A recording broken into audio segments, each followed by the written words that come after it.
If you guys are struggling in Diamond Rank in Fortnite Chapter 6, this is the video for you. I'm going to show you guys how you guys can gain the most percentage in every rank game you play. I will tell you guys what drop spots to land at, what loadouts to carry, and how you can win every rank game you play, no matter what kind of player you are. If you're more of a passive player or a player that just loves W King, I'll give everybody a step-to-step guide starting from early game to all the way to end game. Now, let's get into the video. First thing we're going to talk about is what kind of player are you? Are you more of a passive player or aggressive player? And what I mean by this is, if you're more of a passive player, and what I mean by this is, if you don't like fighting much in the early and mid game, more than likely you're a passive player. Of course, like W King a lot when it comes to early and mid game, you're more of an aggressive player. So when it comes to being an aggressive player, you want to make sure you land at a POI with lots of chest and always land somewhere where people will be always fighting. When it comes to being a passive player, land at a low-key POI or land on the outskirts of the map. But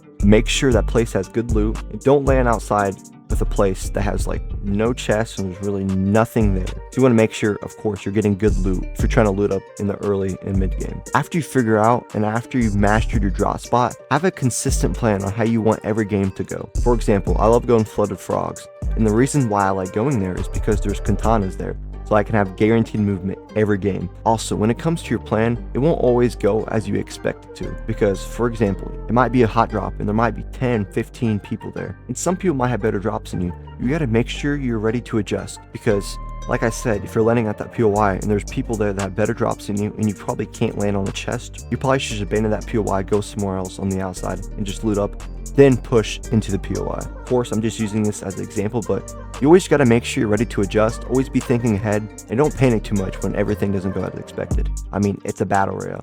Like I said also, make sure you memorize chest spawns at that POI you're landing at. And the reason why I say this is, first off, it gains you an advantage against most players.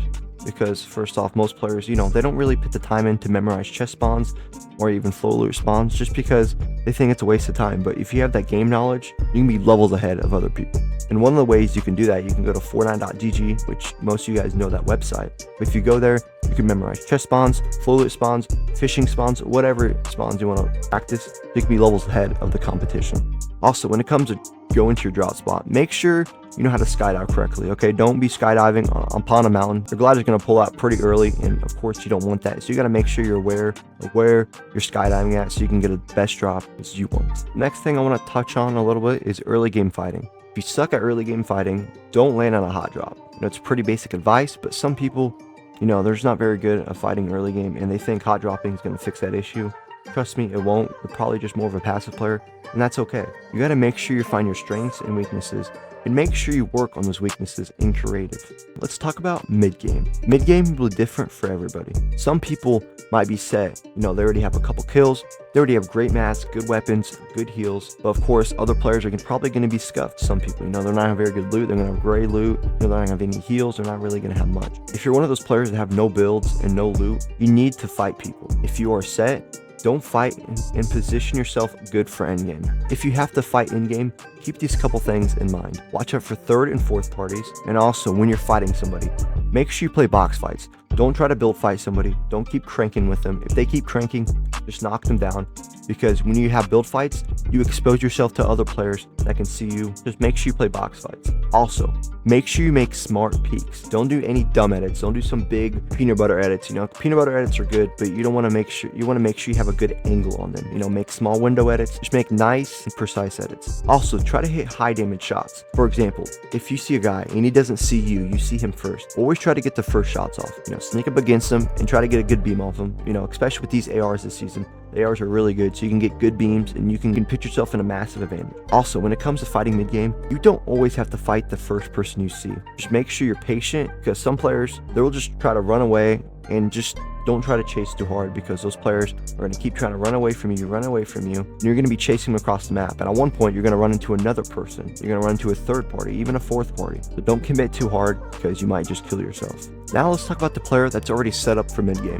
If you're that guy that already has good mats, good loot, and you're ready to advance your game when it comes to mid-game going into end-game, things you can do, for example, you can kill bots, and go to those watchtowers, and you can obviously get that card, scan it, and you can see future zones. Also, make sure you make good rotations. Don't just dart down the middle to the zone, make sure you rotate dead side. And also, when it comes to fighting, Only fight if you have to, but don't run too much. It makes you look very scared. If you see someone chasing you, make sure you fight back, and if you get a good shot off him, you can just run away if you hit him for like over 100. Now, let's talk about endgame. How you want to play endgame is pretty simple. Fight when you need to, and make good rotation. First off, you never want to be behind in zones. That's probably the main important thing, because when you do that, you're going to get focus, and obviously you're going to get sprayed from the whole lobby and you're just going to die. And if you're in endgame and you need a refresh, make it a quick kill, all right? Whoever it is, if you kill somebody, don't always dash to the person you kill and try to get their loot, because sometimes there might be somebody else just waiting for you and they're going to beam you. So when you do get a kill, make sure it's someone that's close to you, so you don't have to like push across the zone, because zones are going to be really small in endgame. So don't try to rush to get loot. Always try to rotate early. It's pretty simple advice, but just make sure you're in front of zones so you can be that player. You can spam people, and you also want to be spammy. First off, you do not want them to breathe. You don't want them to try to get minis off, big pots off. You always want to be spraying consistently. Of course, you have to reload, but just keep spraying consistently so none of the players that have to heal can't heal. And the last thing when it comes to ranked, Fortnite isn't everything. Don't stress too much. Don't get too emotional over the game. If you do, just get off for the night. It's not a big deal. Go for a walk, talk to your family, hang out with some of your friends, enjoy life. It's Fortnite, of course, it's all about the experience, and of course, getting better every day. And if you're just stressing about the game 24/7, there's no use. Just get off for the night, go enjoy life. And also, don't compare yourself, and also don't compare your skill to somebody else, because it's you versus you. Make sure you're competing with yourself, not with anybody else, because us humans, we like comparing ourselves to other people.